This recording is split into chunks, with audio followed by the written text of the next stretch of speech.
ଅଲେଖପୁର ଆମ ଅଙ୍ଗନାବାଡ଼ି କେନ୍ଦ୍ରର ନୂତନ ଗୃହ ଉଦ୍ଘାଟିତ। ଅନୁଗୁଳ ଜିଲ୍ଲା ଆଠମଲ୍ଲି ଉପଖଣ୍ଡ ଠାକୁରଗଡ଼ ଗ୍ରାମ ପଞ୍ଚାୟତ ଅନ୍ତର୍ଗତ ଅଲେଖପୁର ଗ୍ରାମରେ ନୂତନ ଆମ ଅଙ୍ଗନାବାଡ଼ି କେନ୍ଦ୍ରର ଶୁଭ ଉଦ୍ଘାଟନ ଅନୁଷ୍ଠିତ ହୋଇଯାଇଛି। ରୀତିନୀତି ଅନୁସାରେ ପୂଜକ କେଶବ ଚନ୍ଦ୍ର ଶତପଥୀ ପୂଜା ଅର୍ଚ୍ଚନା ସମ୍ପୂର୍ଣ୍ଣ କରିଥିଲା ବେଳେ କର୍ତ୍ତା ଭାବେ ସୁଶାନ୍ତ କୁମାର ପ୍ରଧାନ ସମସ୍ତ ଧାର୍ମିକ କାର୍ଯ୍ୟ ସମ୍ପାଦନ କରିଥିଲେ।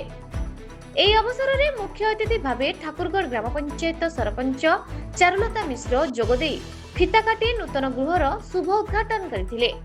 ଅଙ୍ଗନୱାଡି ୱାର୍କର ସୁଭାଷିନୀ ପ୍ରଧାନଙ୍କ ନେତୃତ୍ୱରେ ସମଗ୍ର କାର୍ଯ୍ୟକ୍ରମ ସୁଚାରୁ ରୂପେ ଆୟୋଜିତ ହୋଇଥିଲା। ହେଲ୍ପର ସୁଶୀଳା ପ୍ରଧାନ ସହଯୋଗ କରିଥିଲେ।